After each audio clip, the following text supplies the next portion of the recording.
You know, the new Skywalker movie that's coming out on December 20th. Skywalker will rise. So I believe that's Luke Skywalker, right? The guy, you know, that wrote the script, apparently. I think that's who it is. You know, John, he partied and he forgot that he had the script, and it winded up, it's up on eBay somewhere. You know, like the script for the movie. It's actually online on eBay. I think you can buy it.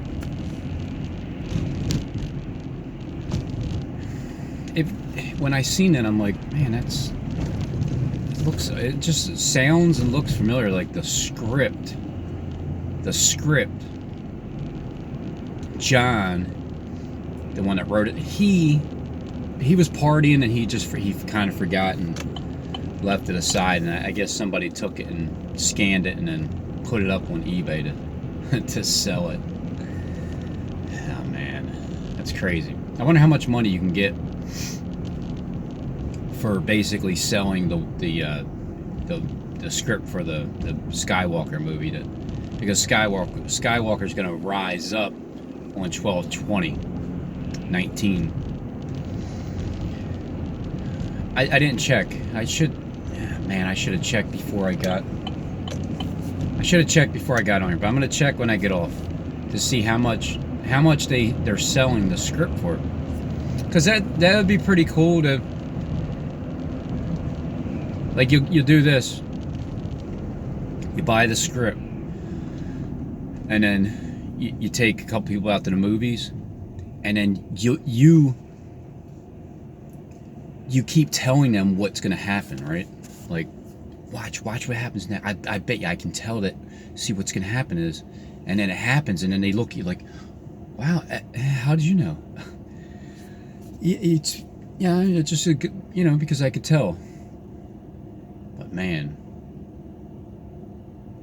I don't know how much would it go? How much could it possibly go for? Like, who would want to read the script and then watch the movie? Who man, I mean, should I sell the world script on eBay? Nah, because nobody's gonna believe that I know what the world script is. Nobody's gonna believe that there's a world script. I mean, can you imagine how much I can get for the world script being in my hand?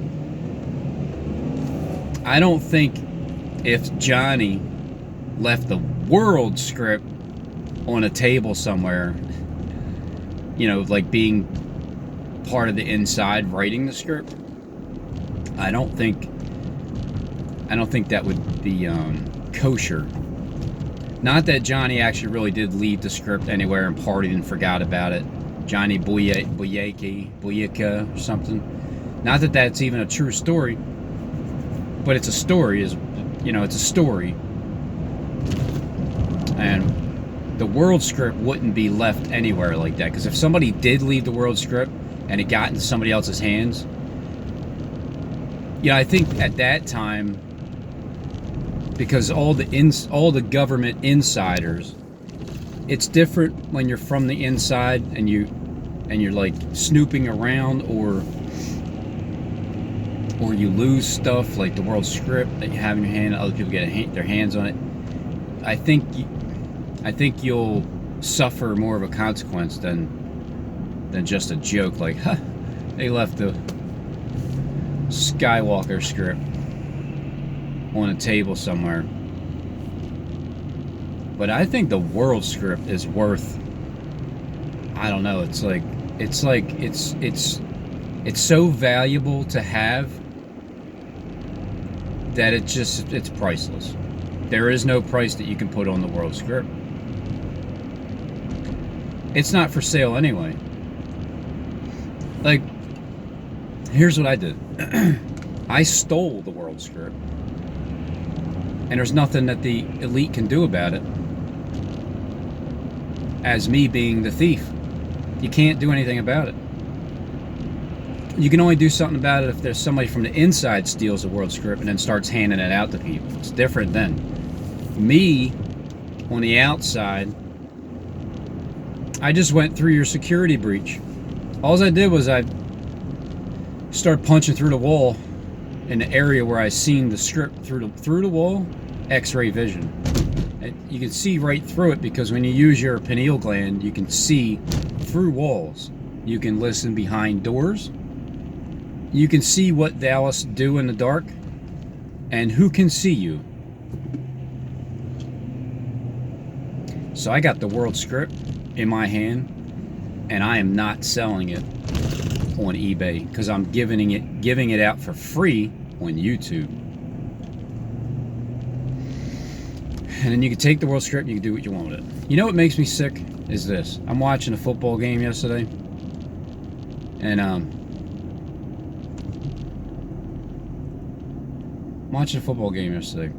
they have all these commercials about feeding the poor and helping the veterans. That makes me sick.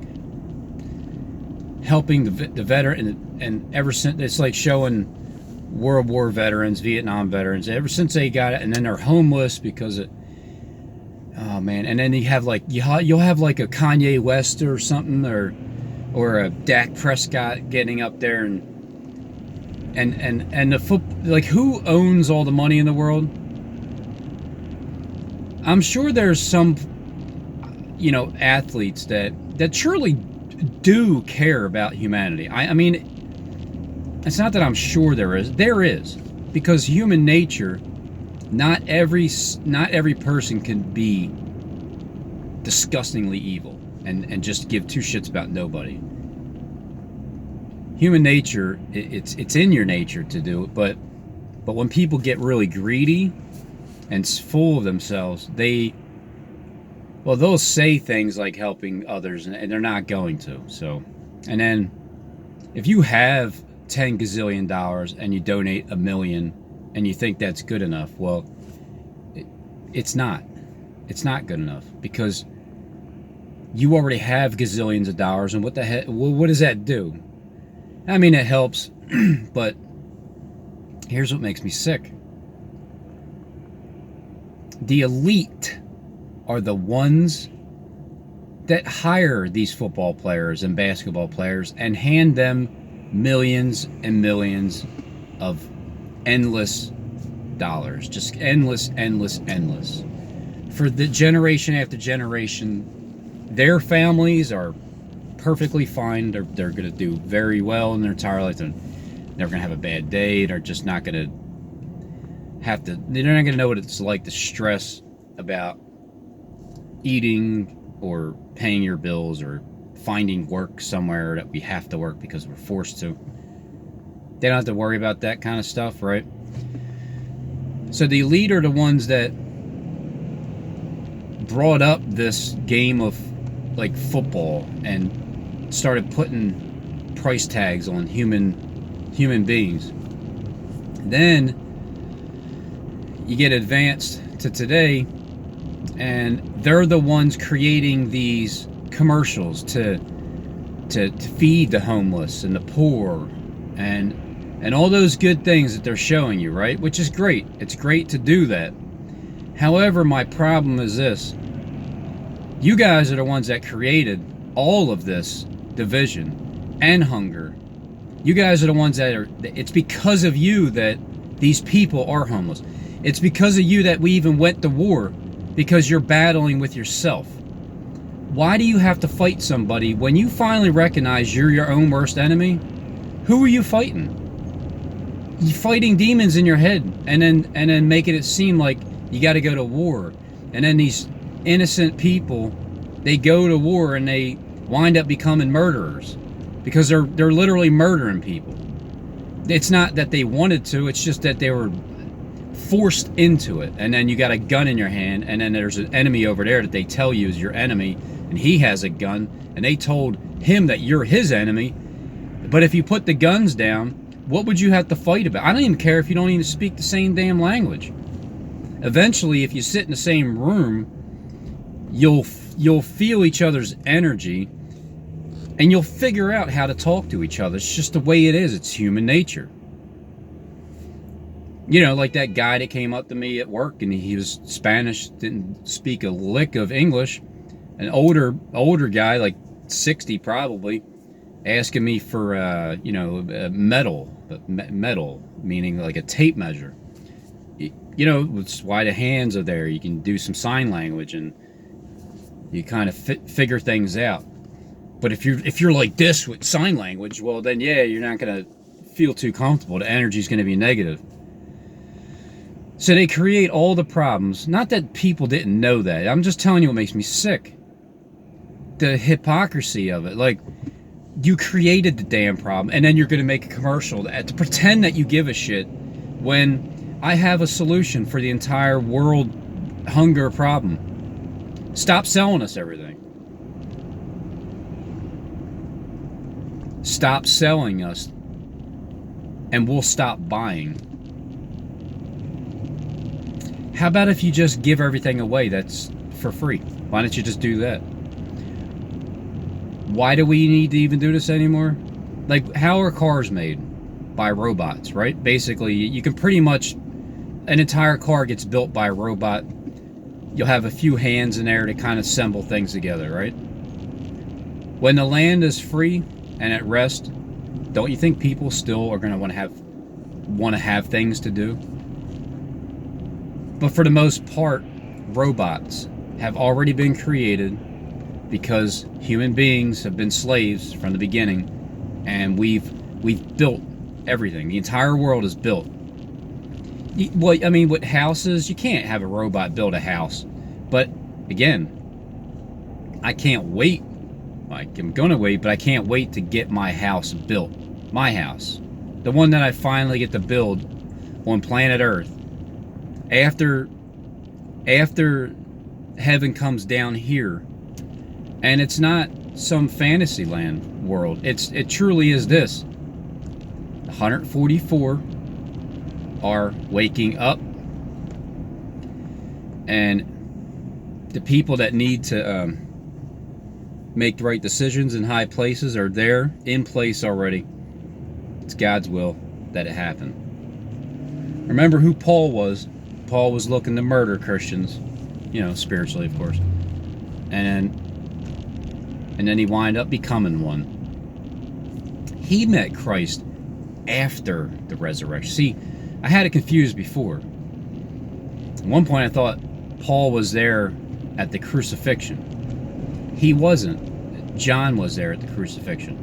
Everybody else, all the other male disciples, rolled out. So John was there, the one that was confessing that he is the Christ as he's there, and didn't turn his back.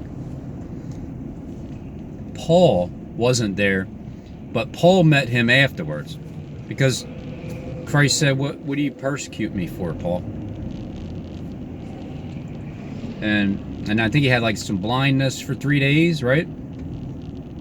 So after, let's see, Christ was in the heart of the earth for 3 days. After he was nailed fastened to a short place with nails. Then once he rose back up after his graduation, he rose back up, and then that's when people started believing him, because all the things he said that were going to happen beforehand did happen after he got back up.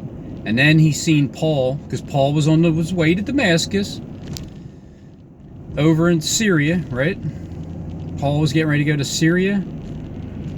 And then Christ, that's when Paul finally seen Christ. And then that's when he gave him 3 days of darkness in his eyes, because it's like, okay, so there's 3 days of darkness when Christ gets crucified. There's 3 days of spiritual darkness for Paul when he is on his way to Damascus. There's 3 days of complete total darkness where the sun doesn't rise up for 3 days. There's 3 different times, 3 different woes of 3 types of darkness. It's not all the same darkness, because when Christ is crucified, it's darkness. It's spiritual truth darkness. When your eyes are blinded for 3 days, it's literal eyesight darkness. You know, like when the it was just representing the people that are blind, that have eyes to see but you can't. And then there's the 3 days of actual physical look up into the sky darkness, because the sun simulator has parked for 3 days, maybe 3.5, or maybe I think it's 3 at the end of that. But the simulator parks in the sea because it's that beast that rises up from the sea every morning. It travels around. It's, you know, I wonder if anybody really thinks that we still spin and the sun's real. The white light bulb in the sky is real, and we spin around it. No, I'm starting to think everything was turned upside down and backwards. Like even the Hebrew language is, when you look at it side by side with English words, I mean, it's literally upside down and backwards. So, which therefore means our English language must really be upside down and backwards, because the Hebrew is really upside down and right side up. But we're so used to seeing things the other way, it just looks natural for the words to be like, you know, like a T being like that instead of down like that, or an R being like this instead of like that. So the elite are the ones that created all these problems, and then they make me sick because they portray that they give two shits. When if you really did, and you had all this power and control, and you really don't need money, you just don't. The elite don't need the money. I don't think they actually use money, especially the ones that are just higher up, you know, like Steve Oda. They don't even need cash. When he says he doesn't have money, he's telling the truth. Like, he doesn't have it because he doesn't need it. When you don't need money and you just go around and it's just you, like, hey, it's me. Oh, welcome. So not one human being on planet Earth actually needs to have money. Like, you just don't need it. But you do with this system because you can't buy or sell anything without the cash.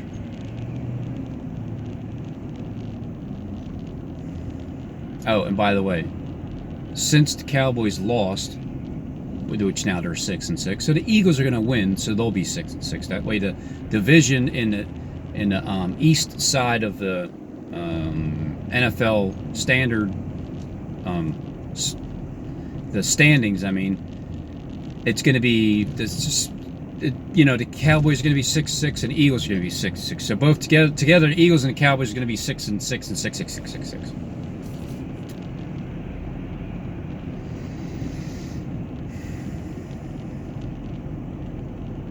Today's Friday. When I was driving down 422, Highway 422, from Reading back home last night around 9 or so, they have like the Philadelphia outlets, and as we're driving up, the entire exit just packed with people on this side of the bank of that river and then over on that side of the bank of the other river.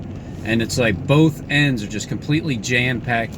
And then to get to the Philadelphia outlets, you really gotta drive all the way around about, and it's all the way back, and then a big ass parking lot, and there's all kinds of stores. And I looked over, it was so packed that it looked like even the parking lot was jam-packed with like tailgaters, just tailgating, not even parked in the parking spots anymore because there aren't any. Yeah, do they really wait there until like 6 o'clock in the morning to get the best deal? You know how many people are just there just to shop and get the best deal, and they're sitting and they think that if they get there at that time, they get the best deal, and then in the meanwhile, you can just go there later, and all the stuff is still stocked, and unless you're getting like a specific thing. I don't know. I mean, so all those people,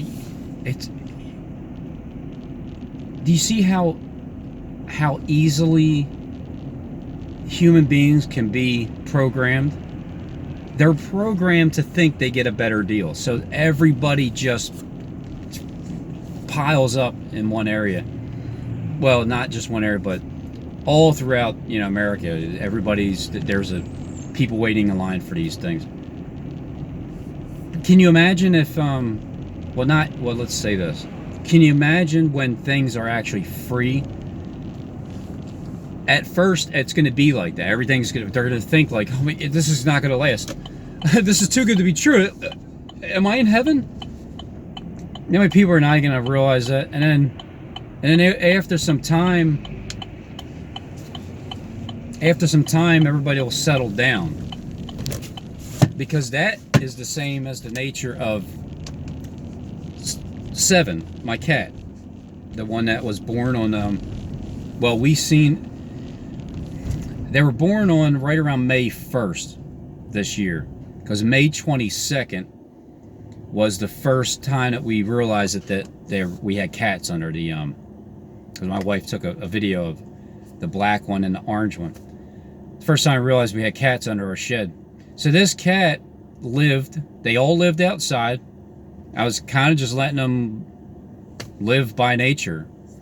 But then after almost about 4 months, they all left. They came back. Then they sporadically left. Some of them left. Some of them are still there. Left for a few days. Came back, and then they all left and left one cat there, the black one, for like 3 days, and then they came back and stayed for a couple days, and then they all left again, and that was the end of it. And then a couple more come back. I think 3 more came back, and then they hung out for a few more days, and then they left, and then there was only one cat left, and it was the orange one I got. And then he was there for about 3 or 4 days by himself, and nobody came back, and that's when we took him. So the point of that story is, when I first started to feed the cat, my God, the look in his eyes was like,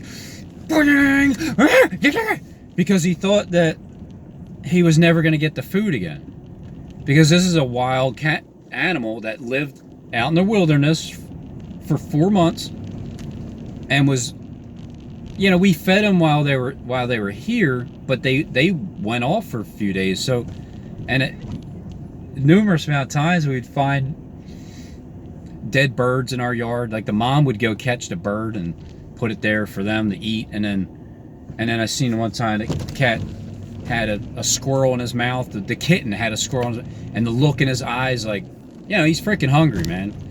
So the point is, the cat in the beginning was attacking the food, wanting to like jump up and eat my hands, thinking that he's not going to get another meal again. Once he finally settles down, now in the morning, he doesn't meow anymore. He used to meow like, help, feed me. It's like, relax, man. I thought it would never end. But when people and when spirits, when little souls adapt to their surroundings, well, that's what happens. They adapt to it. So when things are free in the beginning, people aren't really going to truly know how to act, because they're not going to believe it's going to continue on. And then they're going to continue to see that things are free and things are giving away. And then the mindset of everybody in the entire world, right, When things become free because you don't need this shit right here, it's unnecessary. When the elite don't need it, you don't need it. We're not supposed to be buying and selling anything anyway.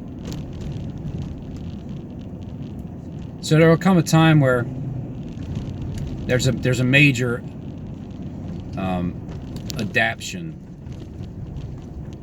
You got to adapt to the reality that heaven did come down on earth. So when does heaven come down on earth?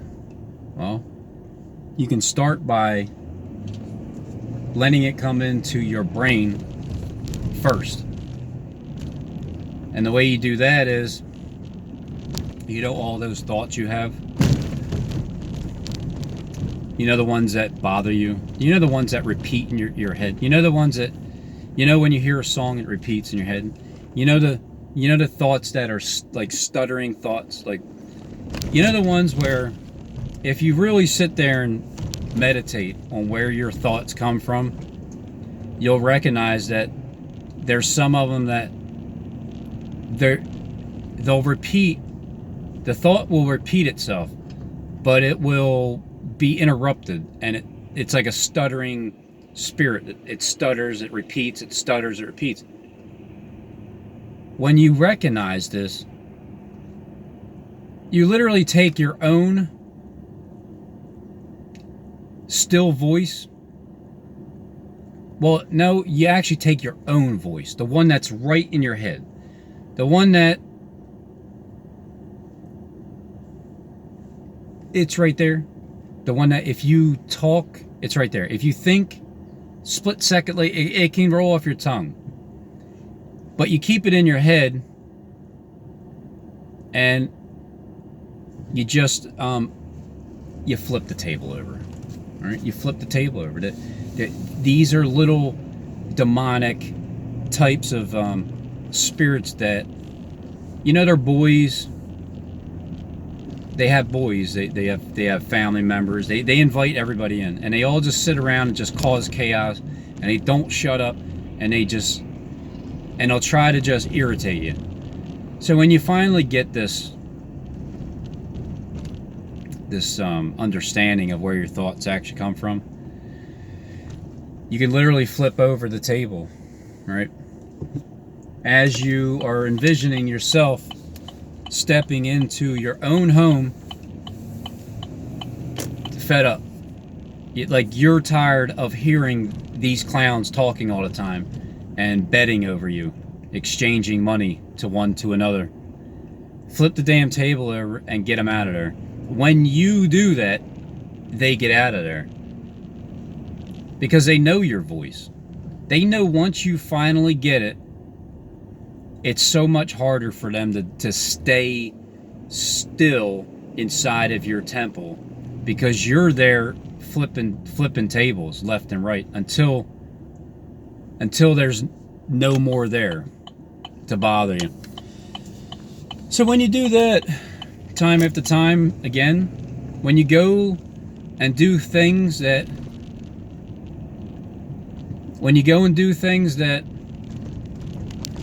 normally you wouldn't do because of anxiety or fear or doubt or whatever, when you start doing those things one by one by one by one, that's how you flip the tables over, because you start getting used to doing the things that used to bother you. I'll give you a really good example. People have different reactions towards marijuana, whether it's the oil or the smoke or the bowl, whatever, right? I've always had this reaction towards marijuana when I would smoke it, and that's why most of my life I didn't, because it was something that it enhances your mind, but it also really enhances your mind. So whatever your mind already is, it's going to enhance it. So if you already have social anxiety, like I've had, it enhances your social anxiety. It enhances the whispers. It just enhances everything to the point where you don't want to smoke it anymore. So then you won't really want to go around certain people because of it, because it's a weird feeling, right?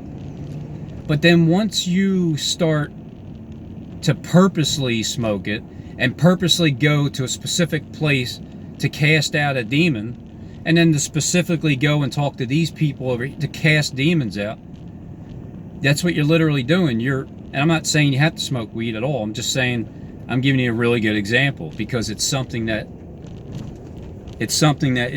enhances your thoughts drastically. So when you finally kick the old habits of fighting with yourself, because you are the only one that's fighting with yourself in your own head.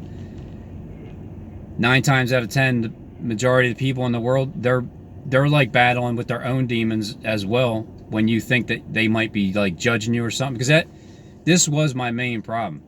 I always thought people were judging me, right? Which they probably are, but who cares? Who cares if they are? If they are, that's on them. They got to deal with being a judgmental person. We all do it. Once you finally recognize it, you'll stop judging people. When you stop judging people, that's when you're going to stop judging yourself. Do you judge people? Do you always have a problem with people? With whatever, just, anything. Mainly driving, people that drive, what people do in their lives. Some family members say, yeah, they always, this one over here does, they do drugs, like they pop Xanax or Percocets, and then it's like, well, what have you done in your life? Have you, or do you still? Do you still do one thing or the other? Aren't we all addicted to something? Don't we all need to kick our own habits? So when you finally grasp where your thoughts are coming from, you start to dwell in heaven. You stop judging people. And then you stop becoming your own worst enemy because you stop judging yourself. And that's the key. It truly is.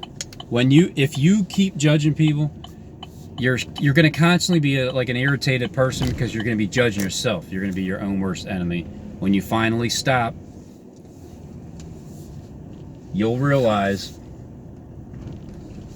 oh, it was me. I'm the problem. It was me the entire time, giving myself a problem in life.